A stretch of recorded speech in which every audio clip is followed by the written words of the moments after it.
నమస్తే, welcome to ఈహా. రెండు కత్తులు ఒకే వరలో పట్టమంటారు. అందుకు భిన్నంగా ప్రపంచంలోనే ఇద్దరు పవర్ఫుల్ వ్యక్తుల మధ్య కుదిరిన స్నేహం ఎప్పుడైనా విచ్ఛిన్నమవుతుంది అన్న అంచనాలకు తగ్గట్లే ప్రపంచానికి పెద్దన్న అమెరికా అధ్యక్షుడిగా వ్యవహరిస్తున్న డొనాల్డ్ ట్రంప్, ప్రపంచ కుబేరుడు ఎలాన్ మస్క్ మధ్య ఉన్న మిత్రత్వం కాస్త శత్రుత్వంగా మారుతున్న పరిస్థితి. దీనికి తగ్గట్లే తాజా పరిణామాలు సంచలనంగా మారుతున్నాయి. నిజానికి ఈ ఇద్దరి మైండ్ సెట్లు అంచనా వేయలేనంత విలక్షణంగా ఉండడం తెలిసిందే. తన మాటలతో ప్రపంచానికి అదే పనిగా షాకులిస్తున్న ట్రంప్కే ఉలికిపాటు తెచ్చేలా మస్క్ వ్యాఖ్యలు చేస్తున్నారు. తాజాగా ఆయన ఎక్స్లో పెట్టిన పోస్ట్ షాకింగ్గా మారింది. పెద్ద బాంబు లాంటి విషయాన్ని చెప్పాల్సిన సమయం వచ్చింది. ఎప్స్టీన్ ఫైల్స్లో ట్రంప్ పేరు ఉంది, అందుకే ఆ ఫైల్స్ వివరాలను బయట పెట్టడం లేదు అని పేర్కొన్నారు.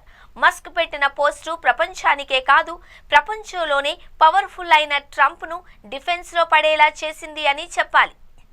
బిగ్ బ్యూటిఫుల్ బిల్ వ్యవహారంలో తాను మస్క్ తీరుతో విసిగినట్లుగా ట్రంప్ మీడియాకు చెప్పిన గంటల వ్యవధిలోనే మస్క్ ఈ పోస్టు చేయడం గమనార్హం.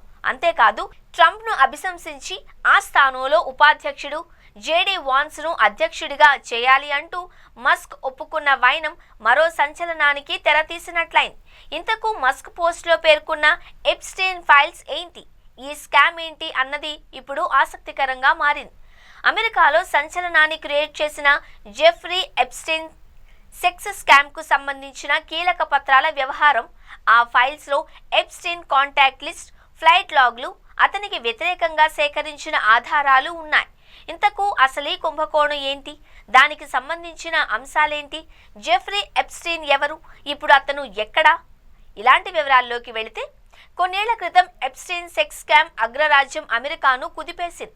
ఈ మొత్తం స్కామ్ను క్లుప్తంగా చెప్పాలి అంటే, మధ్య తరగతి బాలికలు, మహిళలకు భారీ మొత్తం ఆశ చూపించి ఫ్లోరిడా, న్యూయార్క్, వర్జిన్ ఐలాండ్స్, మెక్సికోలోని ఇళ్లకు పిలిచి అఘాయిత్యాలకు పాల్పడేవారు. ఇందులో పేరు మోసిన రాజకీయ నాయకులు, వ్యాపారవేత్తలు, సెలబ్రిటీలు ప్రముఖులుగా ఉన్నట్లు ఆరోపణలు ఉన్నాయి. అంతేకాదు, ఈ బాధితులకు కొంత డబ్బులిచ్చి మరో అమ్మాయిని తమ బంగ్లాకు తెచ్చిన పక్షంలో కొంత కమిషన్ కూడా ఇస్తానన్న ఆశ చూపేవారు. సుమారు 2 దశాబ్దాల పాటు సాగిన ఈ చీకటి వ్యవహారం తొలిసారి 2005లో బయటకొచ్చి పెను సంచలనంగా మారింది. అప్పుడు నిందితుల్ని అరెస్టు చేసి జైలుకు పంపారు. ఆ తర్వాత బెయిల్ మీద విడుదలయ్యారు. ఆ తర్వాత 2019లో మీటూ ఉద్యమ సమయంలోనూ అతన్ని అరెస్టు చేశారు. జైల్లో ఉండగా అతను అనుమానాస్పద స్థితిలో మరణించాడు. అయితే దీన్ని సూసైడ్గా పోలీసులు నిర్ధారించారు.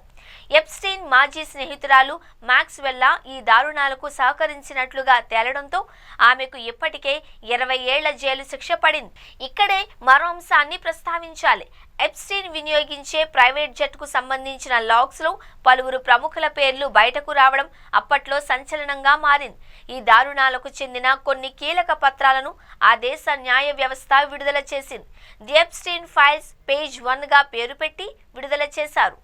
ఇంతకాలం తర్వాత ఈ జాబితాలో డొనాల్డ్ ట్రంప్ పేరు ఉంది అంటూ మస్క్ బాంబు పేల్చాడు.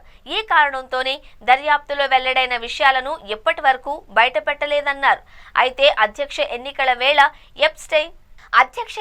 వేళ ఎప్స్టైన్తో తనకు ఎలాంటి సంబంధం లేదు అని, అతడికి చెందిన ప్రైవేటు విమానంలో తాను తిరగలేదు అని ట్రంప్ చెప్పారు. అందుకు భిన్నంగా ఈ స్కామ్లో ట్రంప్ పేరు ఉంది అని పేర్కొంటూ మస్క్ చేసిన పోస్ట్ ఇప్పుడు పెను సంచలనమైంది. ఈ పరిణామాలు రానున్న రోజుల్లో ఎలాంటి పరిస్థితులకు దారి తీస్తాయి అన్నది ఇప్పుడు ప్రశ్నగా మారింది.